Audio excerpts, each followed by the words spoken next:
মামা দেখতে পায় এক ঝাঁক বাদুড় মামার সামনে দিয়ে উড়ে যাচ্ছে। তাই মামা তাড়াতাড়ি মশারি নিয়ে নেমে পড়ে। তারপর নিচে এসে আমাদের সব ঘটনা খুলে বলে যে মামা ছাদে গিয়েছিল, তার সাথে কি কি ঘটেছে। মামা আমাদের বলে যে রাত্রে যেন আমরা দোয়া পড়ে ঘুমাই। তো ওই দিন রাতে আমি, আমার আম্মু, আমার ছোট ভাই, আমার নানু আর আমার খালামণি আমরা সবাই মিলে একসাথে ঘুমাই। জার্নি করার কারণে আমরা খুব ক্লান্ত ছিলাম, তাই আমি শোয়া মাত্রই ঘুমিয়ে পড়ি। আমি দোয়া পড়তে ভুলে গিয়েছিলাম। তারপর হঠাৎ রাত ৩টা বাজে আমার ঘুম ভাঙে একটা শব্দে। আমার পেছনের দেওয়ালে কে যেন জোরে জোরে রড দিয়ে বাড়ি মারছে।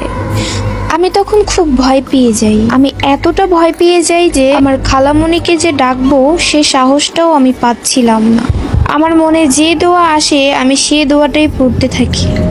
ঠিক সেই সময় আজান দেওয়ার সাথে সাথেই আওয়াজটি থেমে গেল। এই ঘটনাটা কিন্তু এখানেই থামেনি। তারপর যেদিন আমি দুপুরে খাওয়া দাওয়া শেষ করে মোবাইল নিয়ে একদম কোনার রুমে সোফায় বসে বসে মোবাইল টিপতেছিলাম, আমার হঠাৎই এত ঘুম আসে, তাই আমি ফোনটা রেখে ঘুমিয়ে পড়ি সোফার মধ্যেই। হঠাৎ করে কে যেন আমাকে এমন জোরে ধাক্কা দেয়, আমি সোফা থেকে পড়ে যাই। আমার মনে হচ্ছিল কেউ একজন আমাকে ধাক্কা দিয়েছে।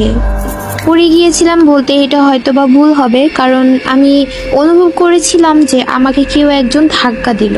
কিন্তু আশ্চর্যের বিষয় হলো সেই রুমে আমি একা ছিলাম, আমি ছাড়া সেই রুমে কেউ ছিল না।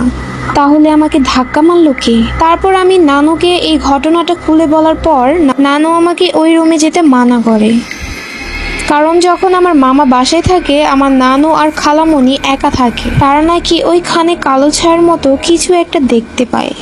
তো আজকের মতো এইটুকুই। ঘটনাটা পাঠিয়েছে একটি আপু, তো আমি তার হয়ে গল্পটা আপনাদের মাঝে শেয়ার করেছি। আশা করি আজকের গল্পটা আপনাদের কাছে ভালো লেগেছে।